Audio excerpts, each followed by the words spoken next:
webinaire méthodes et outils d'optimisation de la gestion de crise. Donc, dans le cadre d'e-risk, il s'agit d'un web e-risk. Et pour rappel, donc, je pense que la plupart des participants sont au courant de ce que c'est e-risk. C'est cette communauté dans le domaine des risques naturels et gravitaires. Vous avez donc les logos des membres en bas de la slide. Et c'est un dispositif qui a le soutien de la région Auvergne-Rhône-Alpes, qui a plusieurs objectifs. Et là, aujourd'hui, on est dans le cadre d'un webinaire pour structurer un peu les connaissances et partager les connaissances sur ce sujet. Donc, merci aux deux intervenants. On a Sophie et Jean-Marc. Donc, Sophie, si vous pouvez vous présenter rapidement. Oui, donc bonjour à tous. Moi, je suis Sophie Sauvagnard, donc je suis professeure. Je suis enseignante-chercheuse à l'IMT Minales, où mes domaines de recherche tournent autour de la gestion territoriale des risques et des crises d'origine naturelle, orientée essentiellement sur les problématiques d'incendie de forêt et d'inondations à dynamique rapide, et un petit peu des cyclones, mais surtout pour leurs conséquences en termes d'inondations et d'impact liés au vent. Et je suis aussi officier de sapeur-pompier volontaire. Merci. Et Jean-Marc? Bonjour, donc Jean-Marc Tapnet, je travaille à INRAE dans l'unité érosion torrentielle neige-avalanche à Grenoble. Donc on travaille plutôt sur les risques naturels en montagne.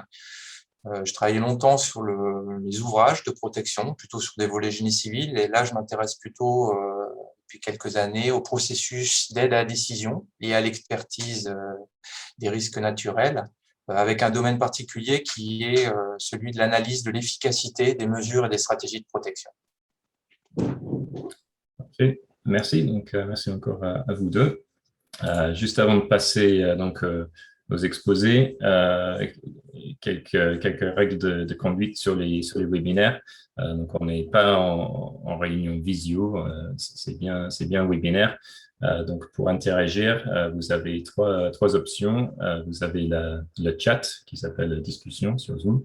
Vous pouvez mettre des messages. Vous avez aussi la possibilité de poser des questions dans le module QR qu'on va pouvoir voir et traiter par la suite. Et également, vous pouvez lever la main si vous voulez plutôt intervenir à l'oral. S'il y a le temps, on va prendre des questions à l'oral. Voilà pour la fonctionnalité de la plateforme Zoom. Et vous aurez également les PDF des présentations donc, après le webinaire. Et je signale aussi que le webinaire est en train d'être enregistré. Donc, le replay sera disponible un peu plus tard. Donc, merci pour l'introduction. Donc, effectivement, on va avoir une série de deux présentations enchaînées avec Sophie, donc autour de l'optimisation de la gestion de crise.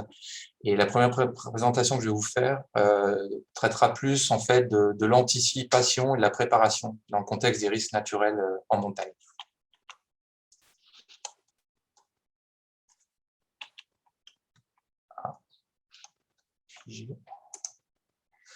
Donc, le contenu, on va rappeler rapidement quelles sont les phases de gestion des risques et les décisions qui sont associées.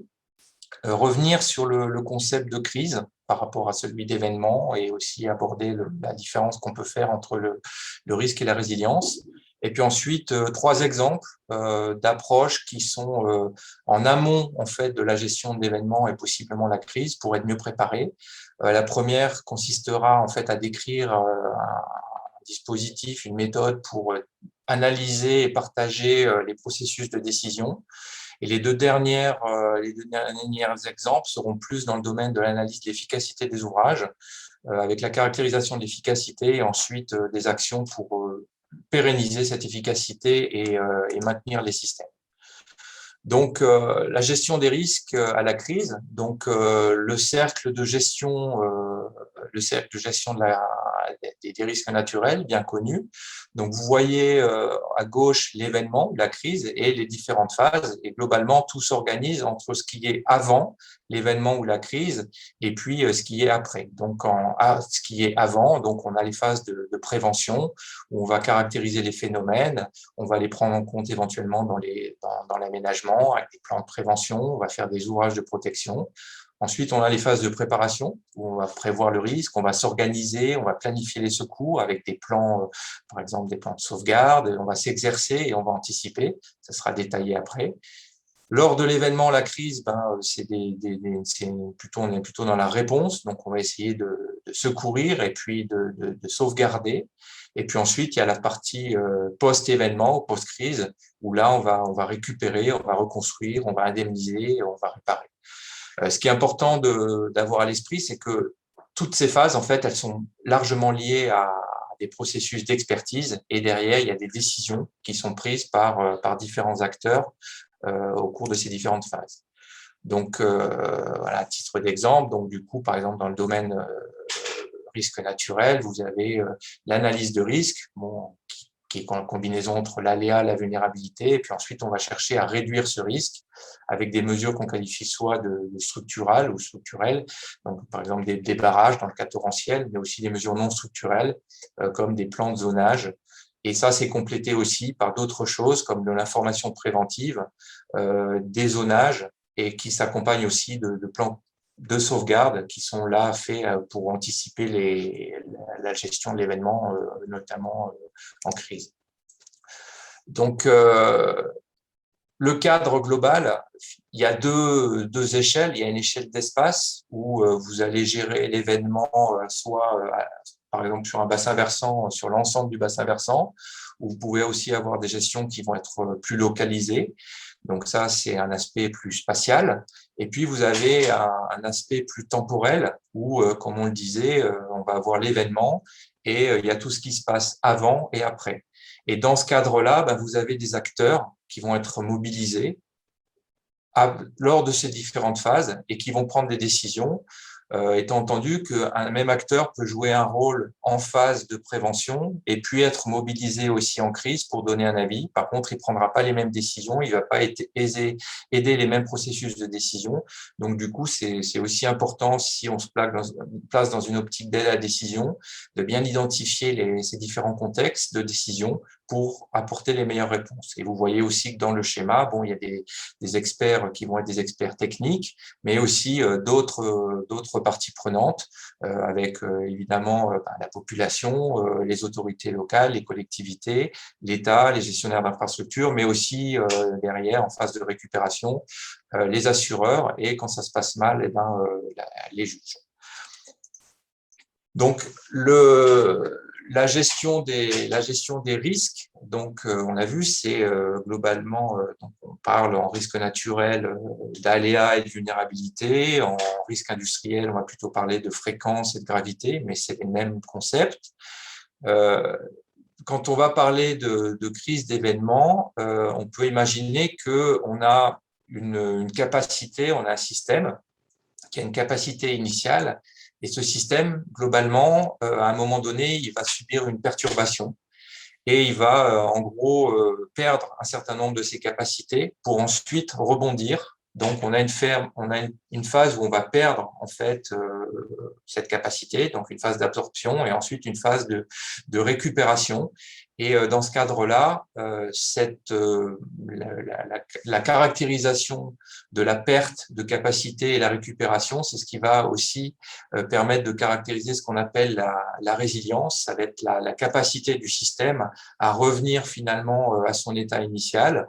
Et on revient soit en dessous de la capacité initiale, soit au niveau nominal, où on peut aussi être amené à améliorer le système et du coup à revenir à un état initial supérieur. Donc ça veut dire que finalement, quand on va s'intéresser à la résilience, on va s'intéresser aussi au concept de perturbation, à ce qui se passerait si les hypothèses sont dépassées, et donc à analyser comment le système peut revenir à un état normal. Donc, c'est un peu une différence entre le risque classique et la résilience. Et la résilience, on va la pousser un peu plus loin et on va essayer de voir comment le système va répondre quand il est perturbé. Alors ça m'amène à aborder une différence. On a parlé d'événements et de crise. Tout n'est pas une crise. En fait, si on a un processus de gestion de l'événement et que tout se passe bien, on est dans la gestion de l'événement et c'est pas forcément une crise. Donc là, je reprends des mots d'Edgar Morin, sociologue et philosophe célèbre, qui définit vraiment la crise comme une idée de perturbation. C'est-à-dire que la crise, ça va introduire un phénomène de surcharge et tout d'un coup, le système va devenir incapable de gérer les problèmes qu'il résolvait avant. Donc, on a une notion de dépassement de seuil. Un autre élément aussi qui est important de prendre en compte, c'est la notion d'incertitude, où la crise, c'est vraiment une régression de ce qu'on sait avec une progression des instabilités, des aléas.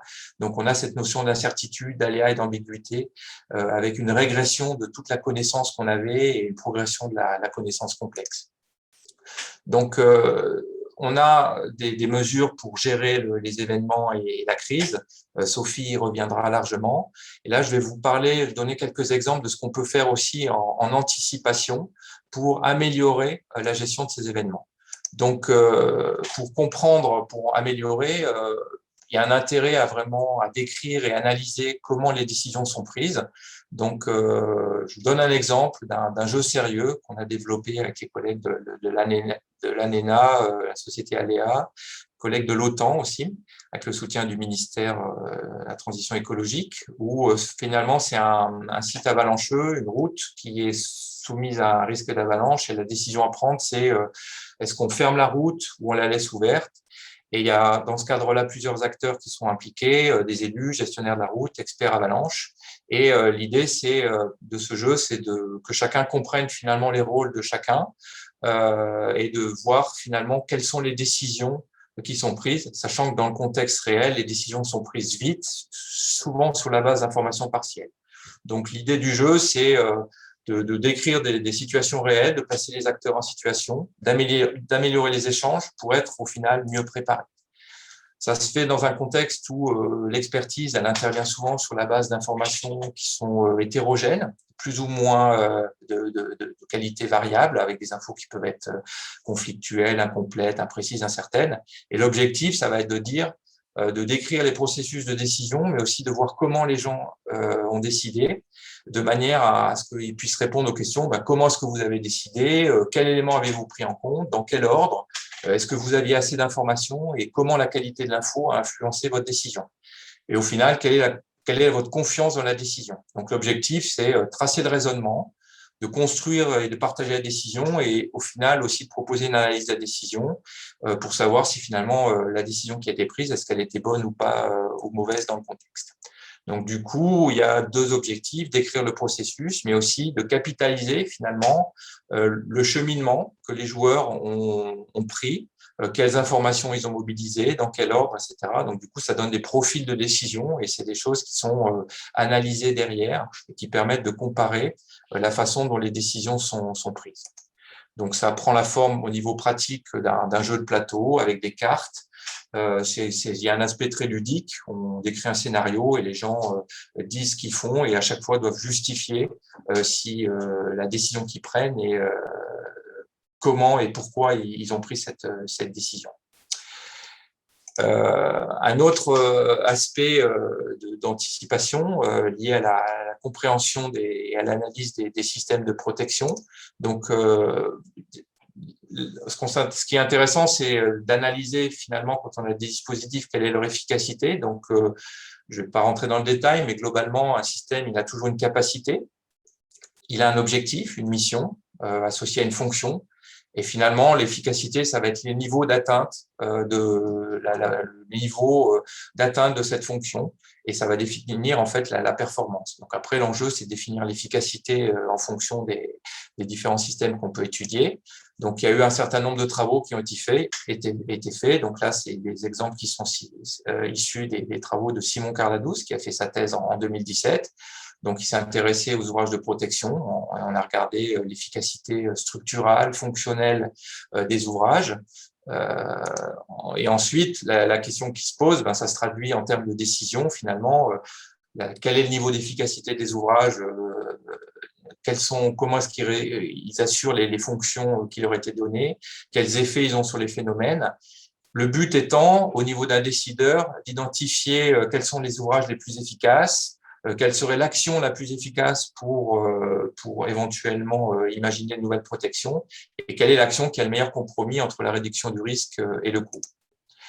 Donc, il y a un certain nombre d'approches qui ont été mises en œuvre en combinant des approches multicritères, prise en compte aussi de l'imperfection, le tout appliqué à chacun des ouvrages. Une fois qu'on a caractérisé l'efficacité des ouvrages et qu'on a des ouvrages de protection, il s'agit aussi de maintenir l'efficacité de ces ouvrages dans le temps et donc du coup de s'assurer qu'on a une pérennité de cette efficacité.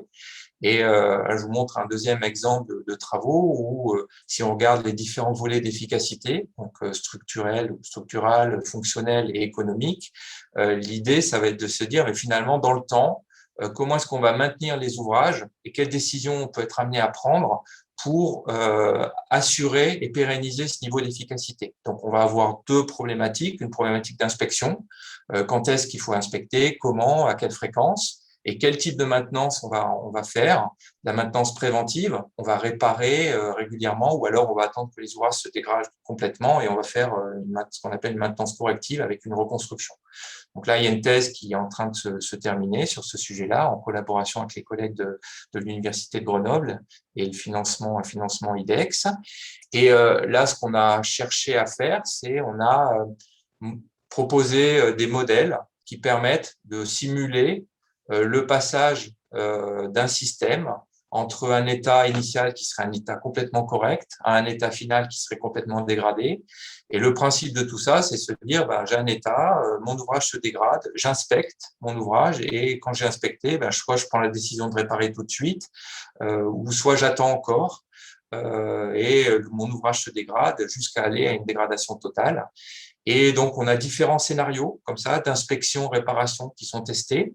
Et au final, on associe des coûts à chacun de ces scénarios de maintenance et on joue de manière aléatoire, de manière stochastique sur la durée de vie de l'ouvrage. C'est-à-dire, on va jouer sur 100 ans des scénarios aléatoires et on est capable sur 100 ans de dire, voilà, en fonction de la stratégie de maintenance qui a été mise en place, voilà la stratégie qui serait la plus intéressante au niveau économique. Donc, c'est un outil intéressant pour se projeter dans le temps.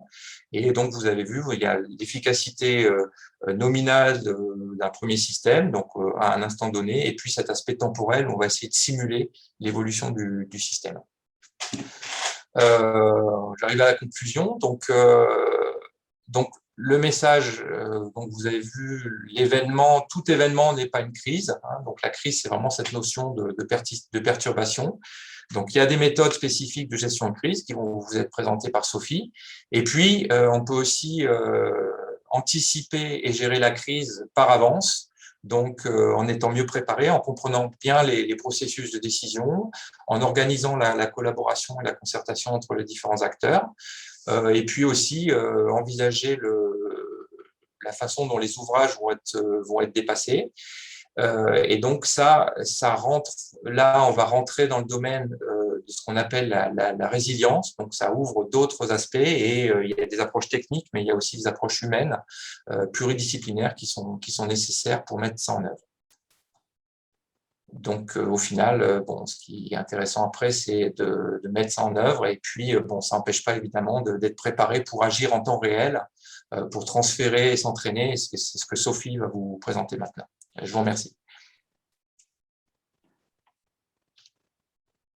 Merci Jean-Marc. Donc, bonjour à tous. Donc, effectivement, moi, je vais prendre la suite donc, de l'intervention de Jean-Marc et pour décaler le curseur un petit peu plus vers, si on se remémore la boucle de gestion de crise qui était présentée, donc plus sur la phase de crise et ce qui précède la crise un petit peu de façon immédiate, à savoir tout ce qui relève de la préparation à la crise et de l'organisation.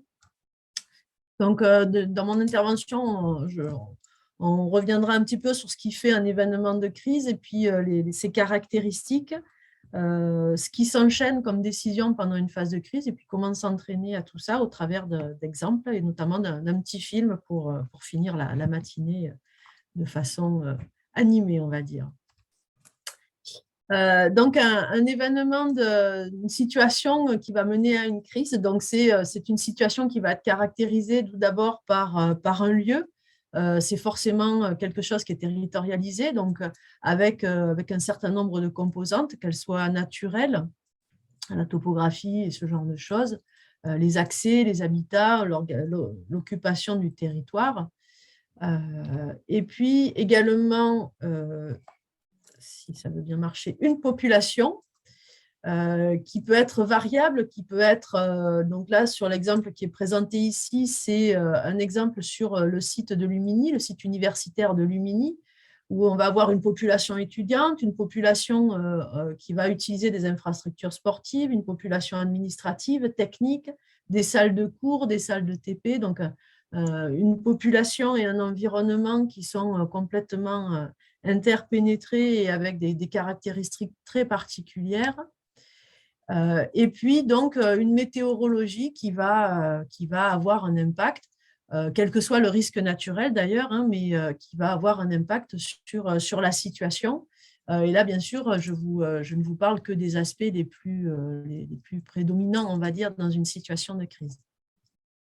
Parce qu'en fait, une situation qui va être à l'origine d'une crise, donc c'est une situation qui va être évolutive dans le temps, donc d'un point de vue naturel. Si on prend comme exemple un petit peu qui va être le fil conducteur de la présentation, le risque incendie de forêt, la situation va pouvoir évoluer dans le temps en fonction de la direction, de la vitesse du vent, qui vont pouvoir évoluer au gré de la journée ou de façon un petit peu inopinée. Et puis, cette situation, elle va être évolutive dans le temps également, de façon consécutive à des actions qui vont être menées par les moyens de secours, qu'ils soient terrestres ou aériens, toujours dans le cas d'un incendie de forêt, mais ça peut être reproduit sur d'autres types de risques naturels. C'est une situation qui sera également évolutive dans l'espace. On va avoir une propagation du phénomène qui peut évoluer au gré de différents paramètres. Et on peut avoir aussi l'impact du territoire sur la propagation de ce phénomène-là. Alors, sur un incendie de forêt, ça sera le changement de direction de la propagation du feu en fonction de la végétation, de la topographie ou d'autres paramètres. Et puis, donc, l'impact des espaces végétalisés, mais sur une problématique d'inondation ou même d'avalanche, ça peut être une zone d'habitat qui va pouvoir avoir un impact sur la façon dont va se propager le phénomène. Et puis, donc, on a un autre aspect, donc c'est l'imprévisibilité de l'évolution des caractéristiques. Il n'y a qu'une fois que l'événement est terminé, que l'on connaît son périmètre précis et l'ampleur de son évolution, alors que pendant l'événement, on ne connaît pas la fin du film, en fait. On ne sait pas comment ça se termine.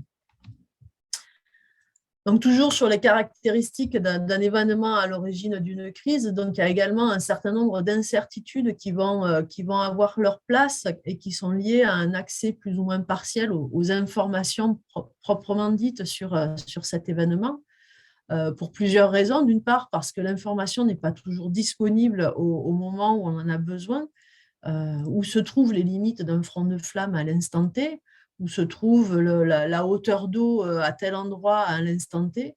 C'est une information qu'on n'a pas toujours, alors que c'est forcément à ces moments-là dont on en a besoin. C'est une information qui n'est pas toujours accessible facilement.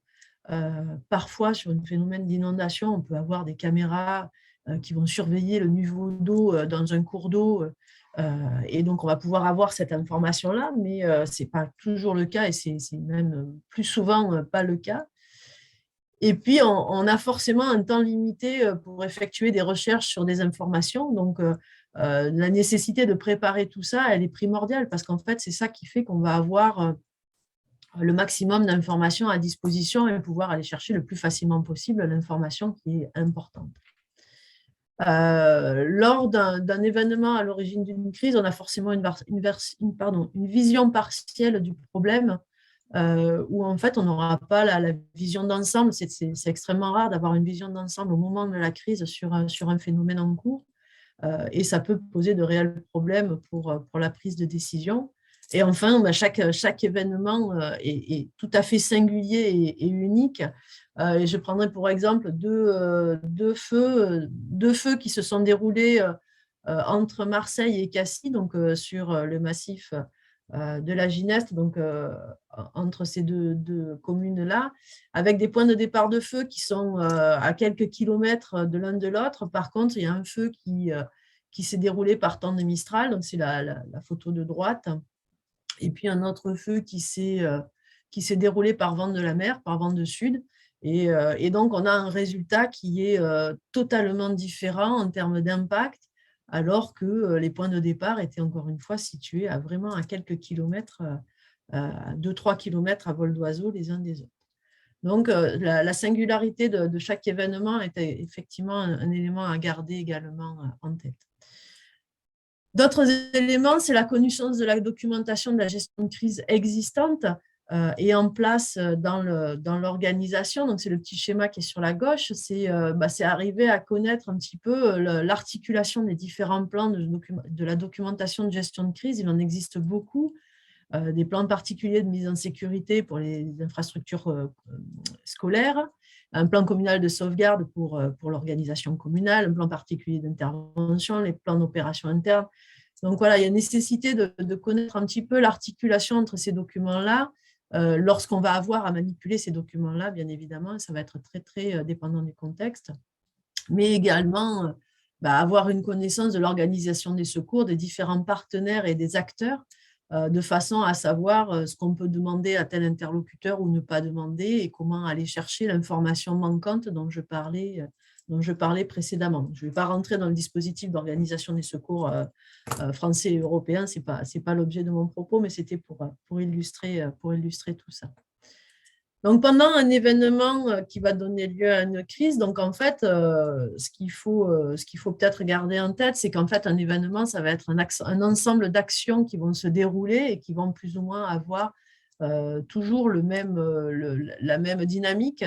Un événement va, la plupart du temps, est sous différentes formes, commencer par une alerte, par une mise en alerte, que ce soit de services de l'État ou de la population ou de services de collectivité territoriale, qui va engendrer l'engagement d'un certain nombre de moyens. Il va y avoir, et c'est le plus gros du travail, des prises de décision à faire, et c'est vraiment le cœur de la problématique, hein, c'est quelle décision prendre en fonction de quelles données, dans le meilleur contexte pour le meilleur effet. À la suite de ça, il y aura une phase de désengagement des moyens, puis de remise en fonctionnement normal, puis de retour d'expérience à réaliser de façon à améliorer ce suivi d'action pour l'événement qui pourrait subvenir ultérieurement. Donc, tout cela, en fait, va aussi avoir comme impact le fait de garder en tête qu'un événement qui va nécessiter la mise en place d'une cellule de crise, donc d'une organisation de gestion de crise, c'est un cadre spatio-temporel. Donc, ça veut dire qu'en situation de crise, dans une cellule de crise, une des premières actions à mener va être d'analyser ce cadre spatio-temporel. Donc, tout d'abord, d'analyser le milieu physique et humain, quelles sont ses ressources, quelles sont ses contraintes, qui vont également être dépendantes du moment, alors que ce soit la saison, que ce soit le jour ou la nuit, la semaine ou le week-end, l'été ou pas l'été, enfin, tous ces aspects-là, parce que c'est une analyse préalable qui est extrêmement importante de façon à bien comprendre où se déroule la crise, l'événement en tout cas, alors soit de façon à éviter que ça dégénère en crise, soit au contraire de générer la crise, mais c'est une des premières analyses à mener de façon à bien comprendre sur quel territoire on se situe. Et ensuite, d'identifier, d'analyser les sources de danger avérées, mais également les sources potentielles.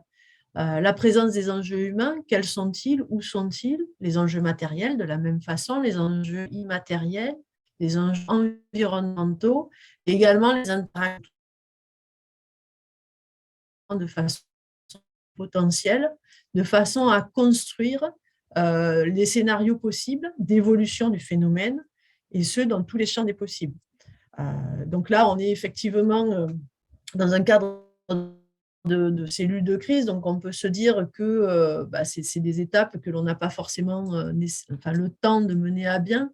Néanmoins, c'est fondamental de prendre ce temps-là en début de cellules de crise de façon à bien comprendre et à essayer de limiter au maximum les sources d'imprévisibilité et de surprise qui seront particulièrement néfastes dans ce genre de situation. Donc ensuite, c'est une autre forme du petit graphique que je vous montrais tout à l'heure. Donc il y a des phases de déroulement dans un phénomène de crise. Il y a tout d'abord la montée en puissance, où donc on va avoir une mobilisation des moyens, une évaluation de la situation. Donc c'est ce que je vous disais juste précédemment.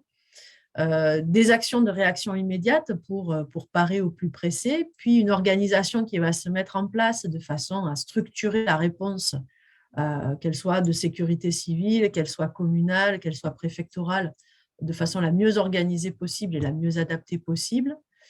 Envisager les différentes situations qui sont possibles et qui pourraient se mettre en œuvre et prendre place. Et puis spatialiser tout ça, spatialiser le phénomène, spatialiser les moyens, spatialiser les décisions, de façon à balayer ne rien oublier surtout de différents aspects de cette phase de montée en puissance qui est bien évidemment la plus stressante, plus empreinte d'incertitude. Ensuite, il y a une phase de stabilisation dans la phase de crise. Donc,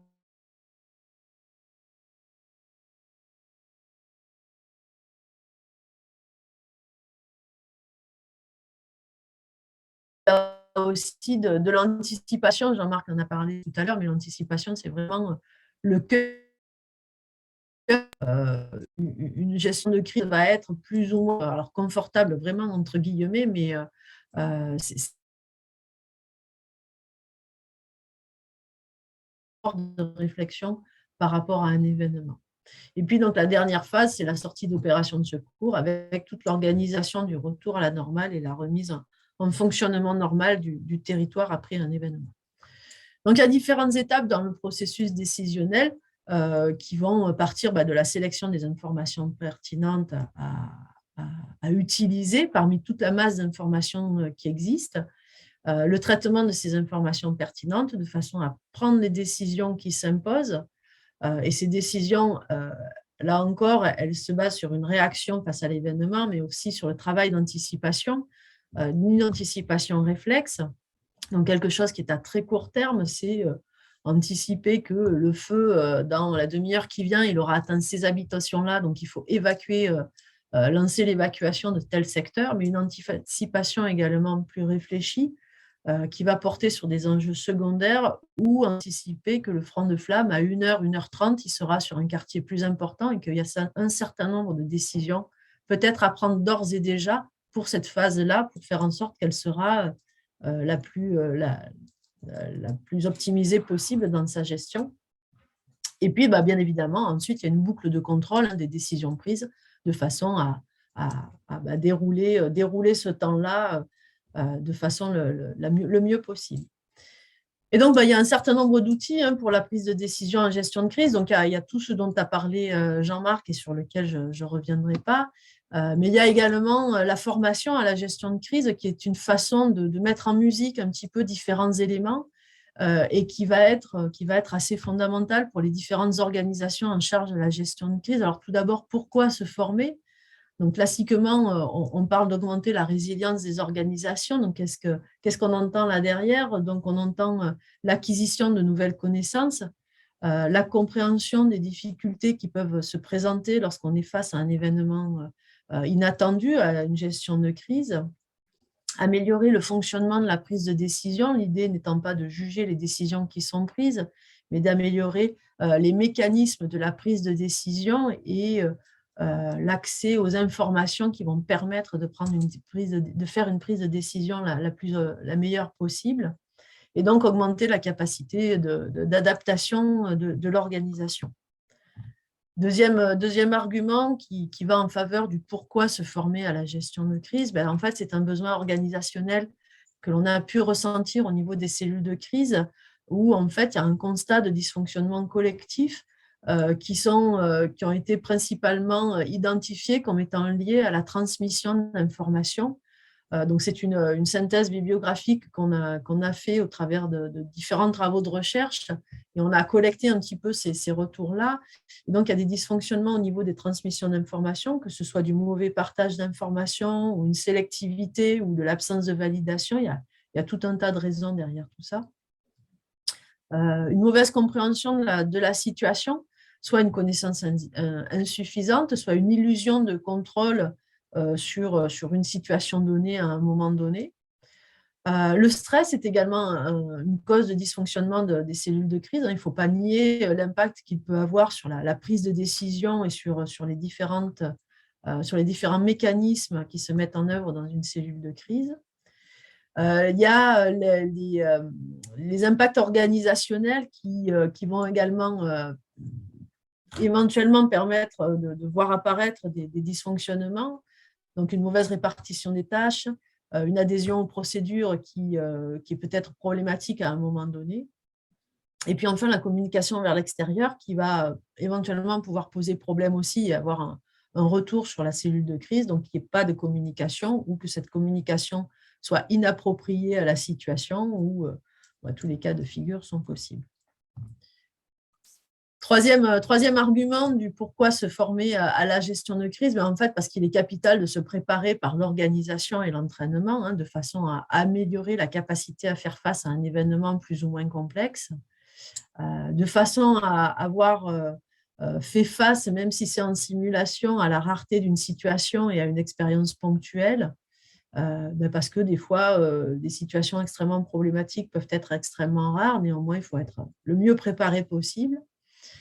Faire face à la disparité des profils de compétences et au turnover de personnel, ça, c'est deux paramètres qui sont extrêmement prégnants lors des cellules de crise communales ou sur des petites communes, on peut avoir du personnel qui tourne au fur et à mesure des mandats électoraux et ça peut être problématique sur le niveau de préparation à la gestion de crise de ces personnels-là qui néanmoins sont en charge et ont nécessité de prendre des décisions.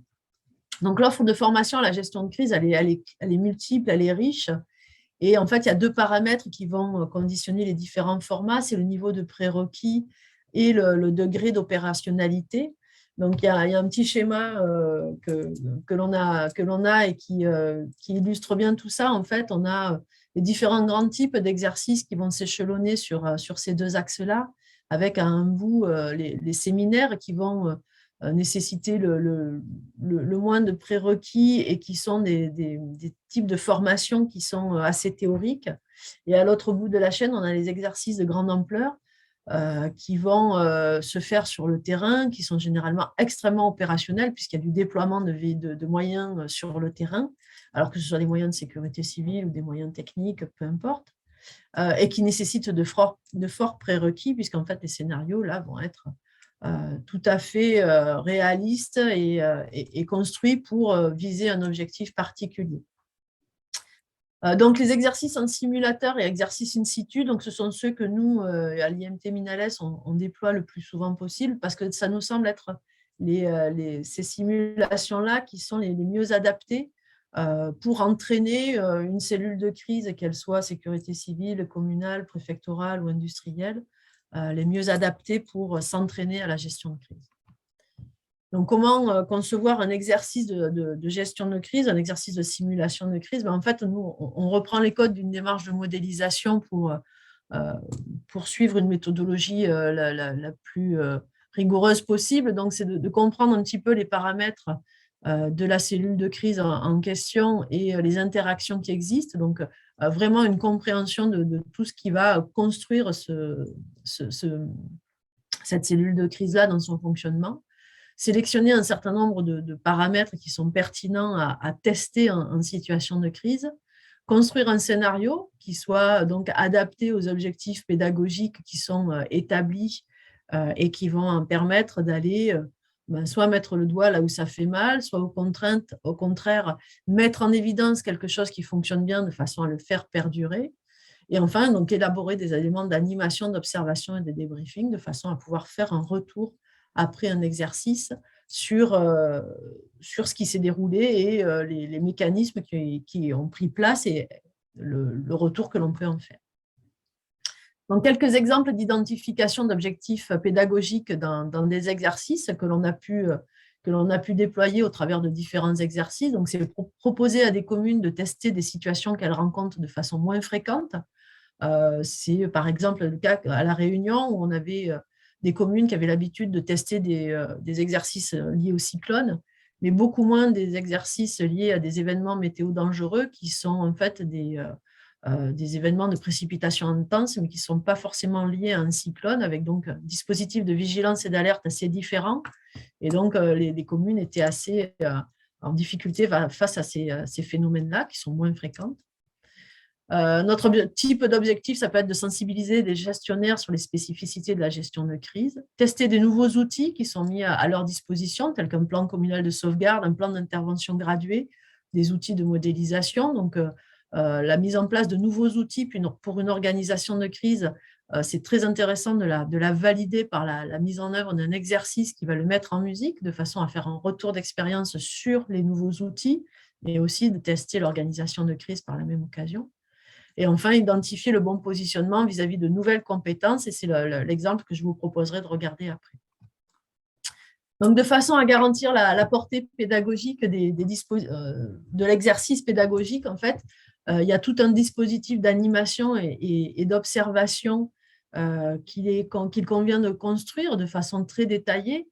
Alors, je ne vais pas détailler parce que je crois que je vais déborder du temps, sinon ce schéma qui est très bien fait et qui illustre tout ça, mais du point de vue de la construction de l'animation de l'exercice, il y a un paramétrage de l'animation qui doit être réalisé de façon très précise, de façon à permettre d'avoir un scénario qui va pouvoir être mis en musique correctement, caractériser les données nécessaires aux animateurs, le déroulement du feu de forêt. Les animateurs ont besoin de savoir à chaque pas de temps quelle pourrait être la progression de ce feu de forêt, de façon à répondre à toutes les questions que les personnes qui vont dérouler la crise simulée vont pouvoir se poser.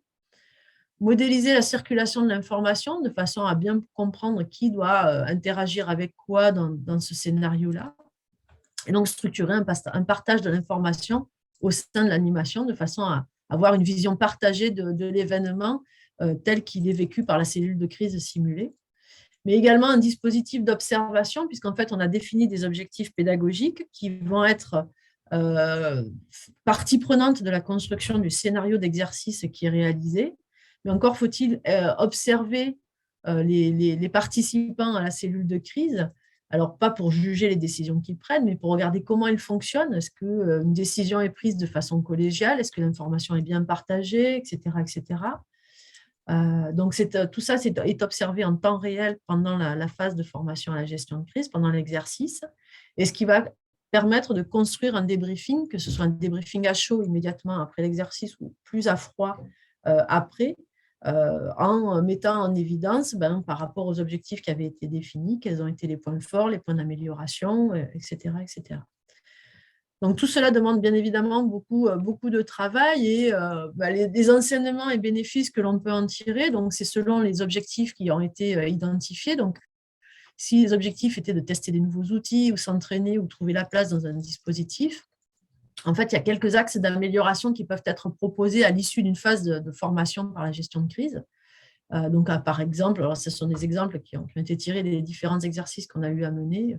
Donc, mieux partager l'information en cellule de crise ou fiabiliser l'accès distant aux données et un accès H24 ou construire une évaluation territoriale des conséquences. Que ce sont des choses qui ont pu être observées pendant l'exercice et qu'il conviendrait d'améliorer. Et puis, selon les modalités d'exercice également, selon que l'on teste en simulateur, que l'on s'entraîne sur le site proprement dit ou que l'on réalise un exercice dans l'exercice, il y a un certain nombre d'avantages qui vont permettre d'être soit en conditions réelles ou au contraire de se concentrer sur la prise de décision et pas sur est-ce que le téléphone dans le bureau d'à côté fonctionne bien. Donc, voilà, il y a vraiment des avantages à chaque modalité d'exercice. Et c'est vraiment du sur-mesure, c'est vraiment à chaque scénario, à chaque exercice, ses modalités, ses objectifs et donc ses avantages et ses recommandations. Donc, pour illustrer un petit peu tout ça, donc un petit film pour terminer. Donc, c'est un film qui a été réalisé dans le cadre d'un projet que l'on a mené à La Réunion en 2019, où on avait une intercommunalité qui avait récupéré la compétence GEMAPI depuis peu. Et donc, c'est une intercommunalité qui a 5 communes à défendre, enfin à défendre en termes de compétences. Et l'articulation en temps de gestion de crise entre l'intercommunalité et les différentes communes était assez mal appréhendée. Les communes avaient besoin de faire un exercice PCS, l'intercommunalité avait besoin de trouver sa place dans tout ce dispositif-là, sachant qu'ils avaient assez peu d'organisation, c'était vraiment le démarrage de la mise en place de cette compétence-là. Donc, en fait, on a fait 2 exercices. Un premier exercice où l'intercommunalité n'a eu qu'une seule commune à gérer pendant cette crise-là. Et puis, un deuxième exercice où l'intercommunalité avait les 5 communes de sa compétence à gérer pendant une situation de crise. Donc, ça les a un petit peu mis en difficulté, mais c'était ce qu'ils voulaient, c'était identifier ce qui manquait dans leur organisation. Donc, voilà, il y a un petit film de 5 minutes que je vous propose de regarder.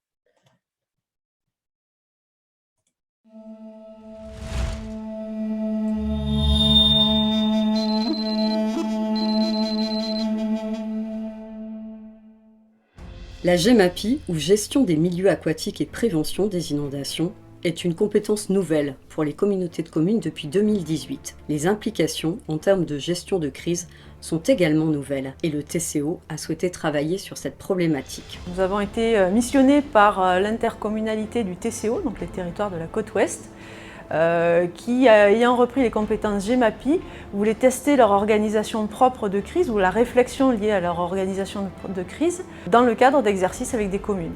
Donc nous avons réalisé 2 exercices avec la commune du Port et de Saint-Leu et un exercice dans l'exercice dans lequel le TCO a envisagé comment structurer son organisation de crise en lien avec les communes et dans le dispositif général. Double objectif donc pour ces 2 exercices. Le premier, s'entraîner pour les communes du Port et de Saint-Leu en testant leur documentation de gestion de crise. Le deuxième, explorer le rôle du service GEMAPI du TCO en situation de crise pour appuyer au mieux les collectivités locales tout en assurant ses autres missions sur la gestion des digues et l'ouverture des cordons littoraux des principales ravines de son territoire. Alors l'intérêt des exercices qu'on a pu faire, que ce soit sur la commune du Port ou la commune de Saint-Leu, concernant la mise en situation par rapport à des problématiques de submersion par débordement de cours d'eau ou de submersion marine, c'est que ça nous permet très clairement de tester notre organisation. Ça nous permet de tester notre organisation en relation avec l'organisation de la collectivité et de voir avec ces exercices les limites que l'on peut constater, à la fois sur nos capacités à réagir et à gérer la situation, mais aussi sur notre capacité à avoir des interactions entre la commune et nous. Pour la commune du Port, il s'agissait tout d'abord de tester la nouvelle version du plan communal de sauvegarde avec un focus sur la mise en œuvre d'actions d'anticipation, de confinement et ou d'évacuation par la cellule de crise municipale. Pour ce faire, le scénario proposé combine une situation cyclonique avec un feu urbain nécessitant le confinement d'une partie de la commune. Cet exercice, moi je l'ai vraiment ressenti comme une mise en situation réelle tout le temps. J'ai oublié que c'était un exercice en fait. Globalement, j'ai trouvé l'exercice très intéressant, très enrichissant, autant pour la cellule de crise que la cellule animation. Ça nous a vraiment poussé à sortir de notre vision orientée cyclone pour la gestion de crise et même au-delà de prendre conscience de la complexité, de la diversité des activités qui interviennent, d'où la nécessité vraiment de communiquer, communication avec les équipes terrain et communication avec les membres de la cellule de crise. Durant cet exercice, un dispositif d'observation de la cellule de crise municipale est mis en œuvre pour permettre d'alimenter le débriefing. Malgré le fait qu'ils testent pour la première fois leur organisation de crise, ils ont su maintenir une vision partagée au sein du groupe et une répartition des tâches pertinente. Le service GEMAPI du TCO a été mobilisé pour venir en appui de la commune du Port, notamment sur la gestion de la rivière des Galets. Des réflexions très concrètes ont pu être dégagées sur la nécessité de mettre en place une astreinte et sur les attentes et besoins de la commune.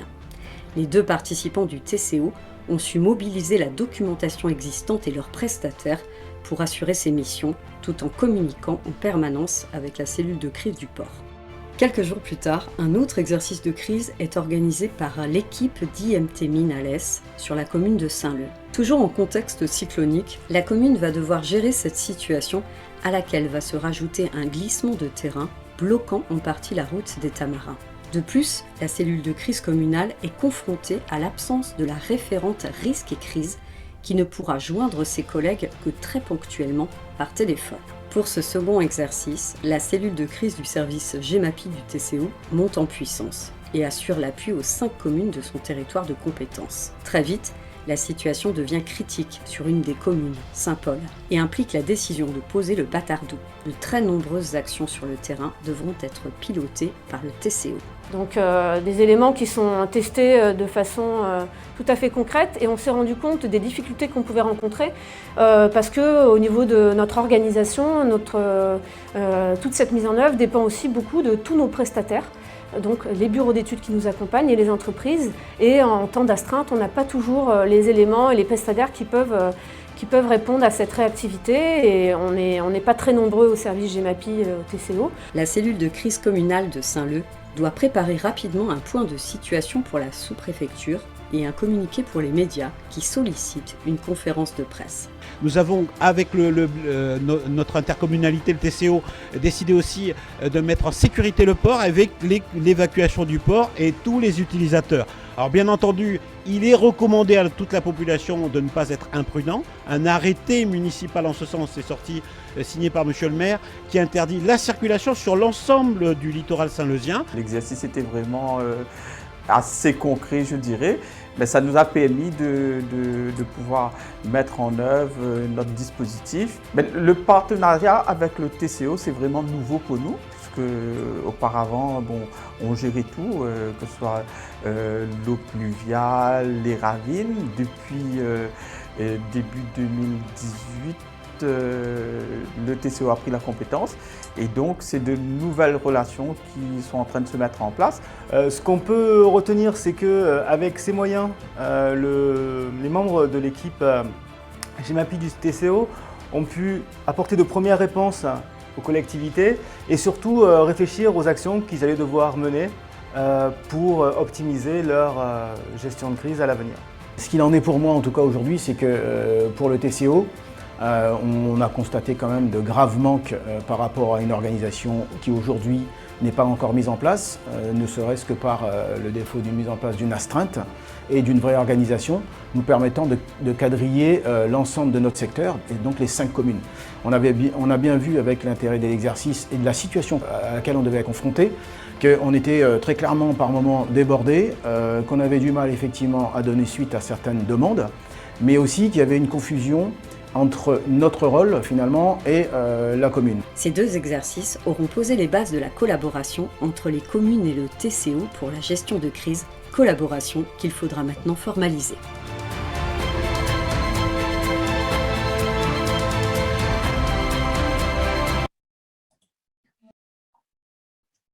Voilà, je vous remercie. Donc, on a alors les petits films comme ça, en fait, on en a fait sur plusieurs exercices de crise que l'on a eu à organiser. Donc, ils sont tous sur YouTube sur la chaîne de l'école des mines d'Alès, d'ailleurs, je crois. Voilà, vous avez quelques exemples là, et puis de 2 ouvrages que l'on a rédigés. Donc, c'est le même en français et en anglais qui synthétisent un petit peu notre façon de travailler sur ces aspects-là. Je vous remercie.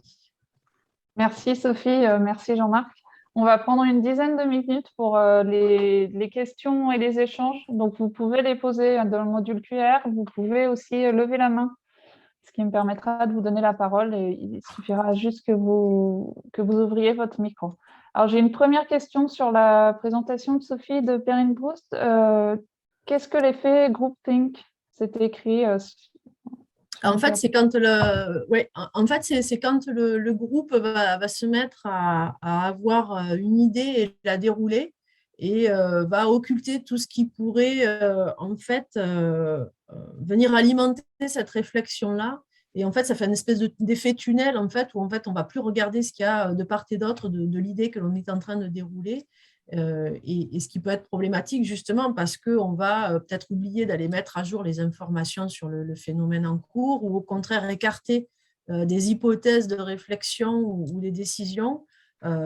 Et ça peut poser problème, effectivement, dans le cadre d'une cellule de crise, parce qu'il n'y a pas forcément justement de démenti ou de débats contradictoires qui peuvent se mettre en place.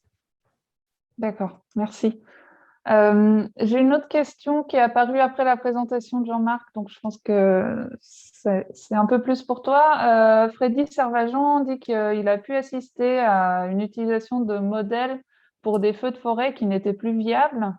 Et il demande du coup quelles limites s'imposent dans les modélisations. Alors, c'est assez large. Bon, alors, je ne suis pas un spécialiste de la modélisation incendie. Par contre, ce qui est sûr, c'est que dans tous les cas, quand on prend des décisions, on fait une expertise, donc en temps réel ou avec un peu plus de temps, il y a toujours plusieurs sources d'informations. On va par exemple effectivement avoir des avis d'experts, on peut faire analyser des données historiques et on a aussi ces modèles. Et tout ça, et quand on utilise des modèles, c'est un élément parmi d'autres. Donc c'est sûr que les modèles, ils ont par essence leur propre incertitude, suivant leurs hypothèses, comment ils ont été construits, etc. Et puis aussi en fonction des données qu'on va mettre,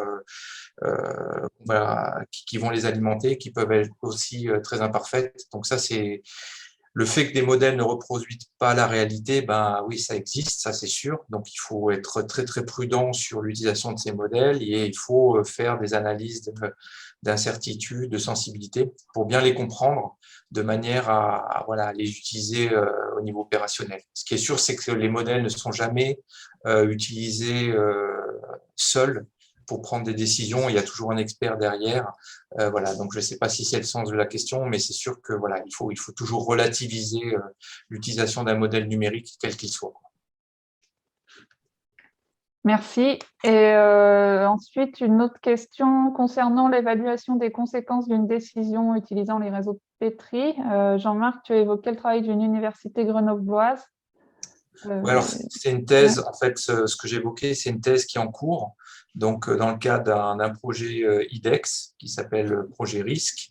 Et donc, c'est un projet qui est porté effectivement par l'université Grenoble-Alpes. Et les travaux que j'évoquais, donc on les conduit en collaboration, donc INRAE et puis Grenoble INP, donc avec la thèse de Nour Charrour. Donc, c'est un projet IDEX. Et l'université, en l'occurrence, le conteneur global là, de toutes ces thèses, il y a 11 thèses qui ont eu lieu là, dans ce projet IDEX qui s'appelle le projet RISC à Tuga, si vous cherchez sur Internet. Et puis donc la thèse de Nour, c'est une des thèses dédiées à la maintenance préventive des ouvrages de protection. Et Perrine Broust qui demande dans l'exercice qui a été fait, donc je pense que c'est une question pour Sophie, quel rôle de la préfecture? En fait, le rôle de la préfecture, il va être extrêmement dépendant selon les exercices. Dans le film qui était présenté là, en fait, la préfecture a joué son rôle, mais en fait, elle était jouée à l'animation, puisqu'on était centré sur un exercice réalisé par des communes et une intercommunalité, dans lequel, bien évidemment, la préfecture est partie prenante au niveau des décisions et tout ça. Mais la préfecture de La Réunion n'était pas partie prenante de cet exercice-là. Et donc, elle était jouée au niveau des animateurs. On a fait d'autres exercices à La Réunion qui avaient d'autres objectifs, dans lesquels la préfecture faisait partie des cellules de crise qui étaient testées en exercice. Et donc, ça dépend en fait de qui réalise un exercice et dans quel objectif. Si c'est une commune qui sollicite un exercice pour tester son plan communal de sauvegarde, la préfecture sera vraisemblablement jouée au niveau de l'animation. Si c'est une commune qui veut jouer un exercice de crise, mais qui veut tester ses relations avec le centre opérationnel départemental de la préfecture, on va activer de façon simulée les deux cellules de crise. Et on l'a eu fait aussi ici à l'école, c'est le film sur l'exercice de rupture de barrage PPI, rupture de barrage Sainte-Cécile-d'Andorge, où il y avait dans une salle, il y avait une commune, qui jouait sa cellule de crise. Dans l'autre salle, il y avait un COD qui jouait son rôle aussi. Et c'était l'interaction entre les deux, les échanges d'informations et ce genre de choses qui était un des objectifs pédagogiques pour les participants. Donc, en fait, ça va être excessivement dépendant des objectifs pédagogiques et de qui sollicite l'exercice pour quels objectifs, encore une fois. Merci. Alors, une question de Freddy Servageant. Quelle place laisse-t-on aux citoyens dans ces exercices ? Dans ces exercices, sur la place du citoyen. Donc, alors, dans les exercices que dans le petit film est une illustration, en fait, le citoyen, il intervient en tant qu'événement perturbateur, on va dire, où il y a une personne qui va aller chercher ses enfants à l'école, donc ça va être à la cellule de crise, cette information va lui être remontée et elle va devoir en faire quelque chose. Après, il y a d'autres exercices qui sont plus destinés aux citoyens.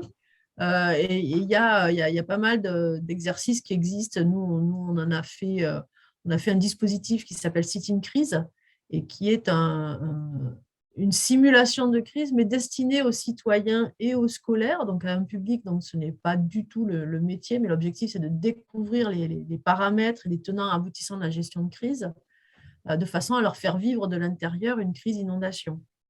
Donc là, le citoyen, pour le coup, dans ces exercices-là, sont au centre de la problématique, mais dans les exercices tels que ceux que je vous ai présentés dans ma présentation et dans le petit film, en fait, le citoyen est un acteur de l'exercice de crise au sens qu'il va susciter une action qui va demander une décision ou pas.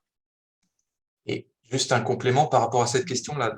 Dans la présentation, il y avait la notion d'efficacité et c'était vraiment dédié sur les ouvrages de protection, les mesures, donc les mesures un peu physiques. Et c'est vrai que derrière, par rapport à ces questions-là de citoyens, il y a aussi la notion d'efficacité de toute la communication. C'est-à-dire que ce n'est pas forcément parce qu'on émet un message que le message est compris, approprié par les utilisateurs.